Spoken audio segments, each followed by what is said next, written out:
guys, this is Coach Katie. I am going live right now.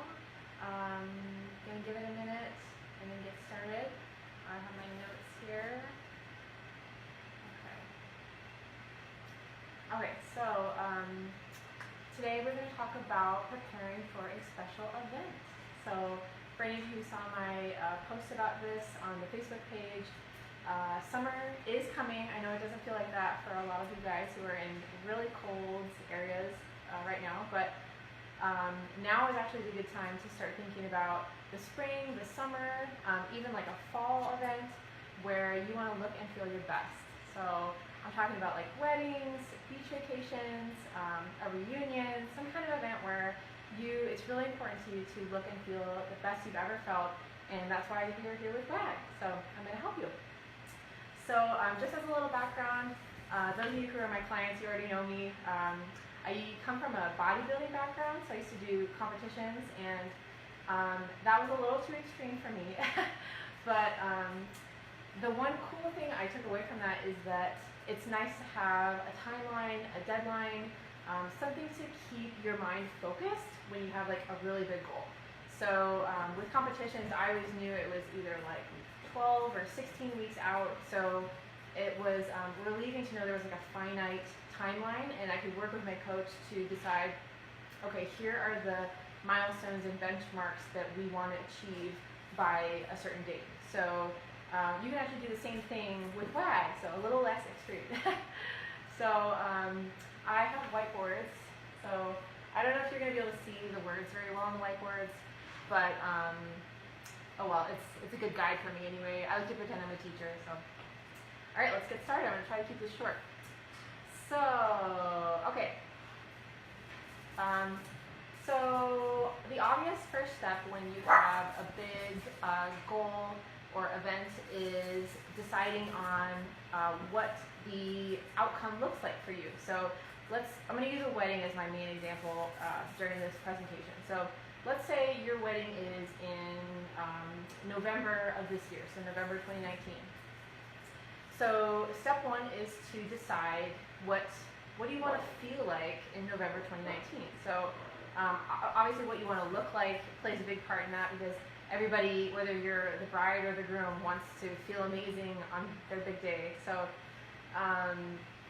probably most of you guys have some sort of outcome goal. So at WAG, we like to differentiate between an outcome goal and process goals. So an outcome goal is exactly what it sounds like. It is, I want to fit in this certain size on my wedding day. I want to weigh this certain amount on my wedding day. I want to have six-pack abs for my beach vacation to Cabo. So that's the outcome goal. That is what we want the end to look like. So the tricky thing with outcome goals is that you don't have direct control over that. So you can step on the scale as many times as you want, but you cannot force it to say 150 pounds or whatever you want. So that's a frustrating thing about outcome goals. So that's why you work together with your coach to come up with process goals. So process goals are really cool because you do have control over them. So you can see outcome goals, no direct control over that. Process goals, you set it and forget it. So this is a cool tip that comes from my good friend, Coach Allie.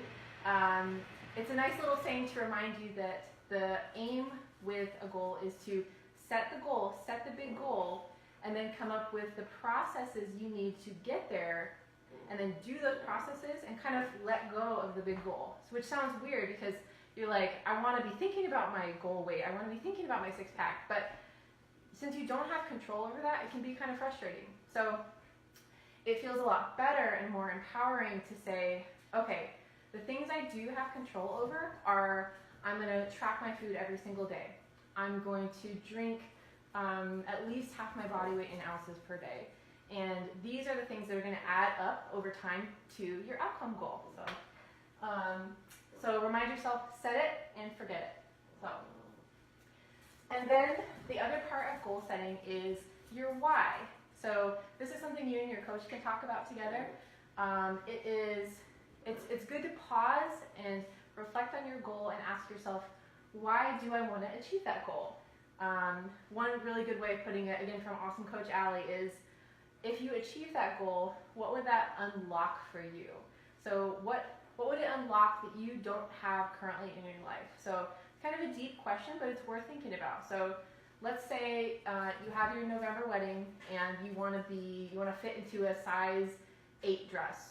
And when you think about what that would unlock for you, you think, okay, I would feel so beautiful. I would feel so proud of myself. I would feel so excited knowing that I stuck to all those good habits I wanted to stick to. So the point of this exercise is to start to lead into my next point, which is that you looking a certain way or weighing a certain amount doesn't equate to happiness. So just keep that in the back of your mind. So I notice a lot of people, when I start to read their initial questionnaires, when they sign up for WAG, it seems like they're sort of associating I'm 150 pounds with I'm going to be happy.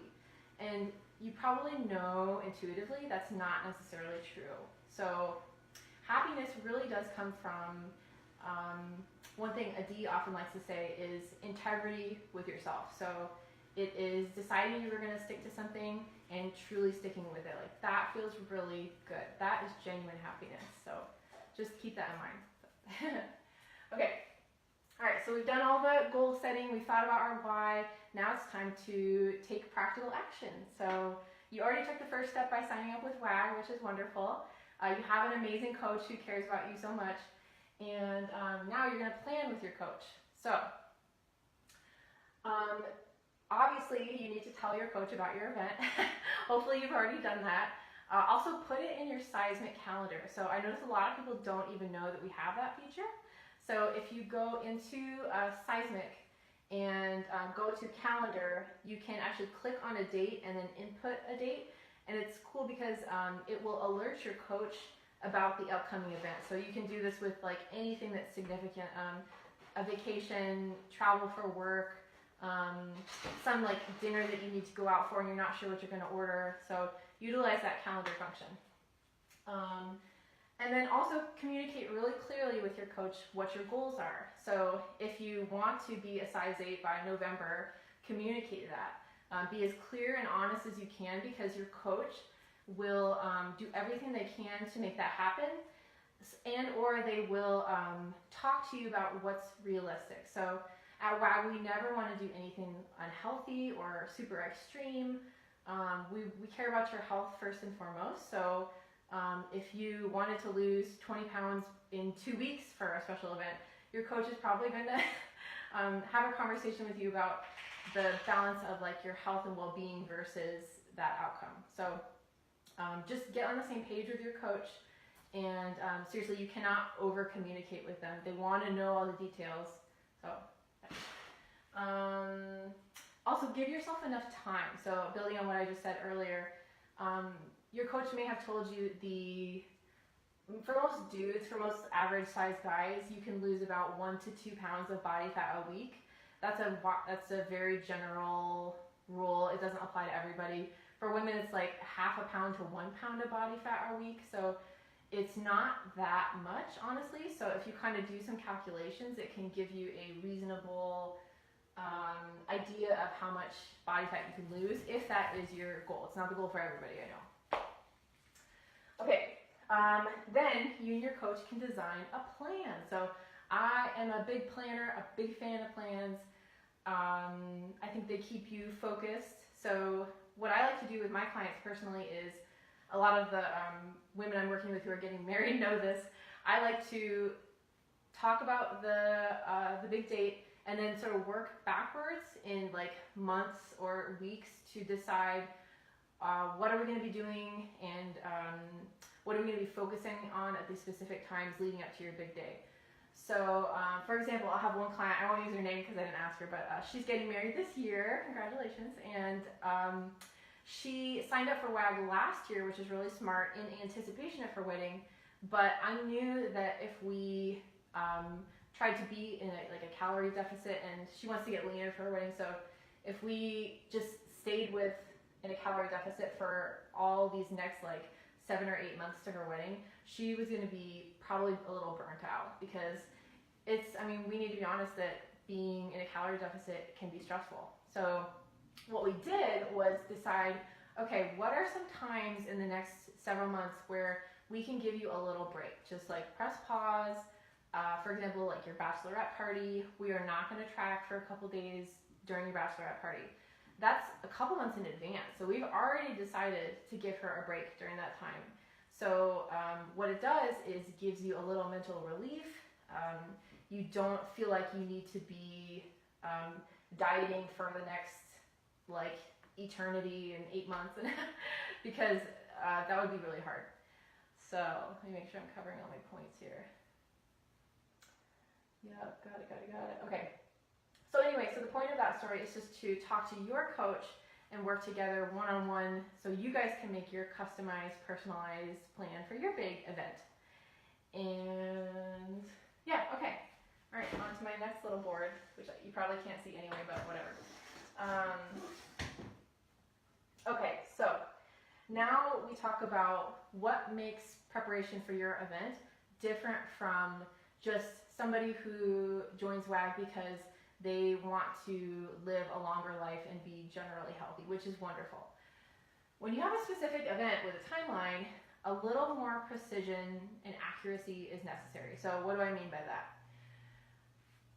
So your coach may have talked to you about why we ask you guys to try to hit your macros in the range of plus or minus 5 grams of carbs and protein, plus or minus 2 grams of fat. When you hit your macros in that range, that's precision. That's as accurate as you can get. We don't always expect you to do that for the rest of your life. That would be so hard. But when you're preparing for a specific event and you have a limited amount of time, we do hope that at least in those like final few weeks or months leading up to the event, you will try to be as precise as you can. Like I totally understand that life doesn't always make that easy. And it's really about aligning your expectations for the result with what you are realistically able and willing to do. So you just want to make those congruent and parallel.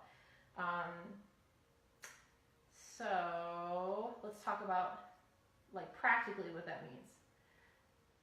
Okay, so let's go back to my client who's getting married this year. So probably during the last 8 weeks, something like that, I will recommend to her that we dial in our precision a little bit. So what that means, here are some examples. So that means like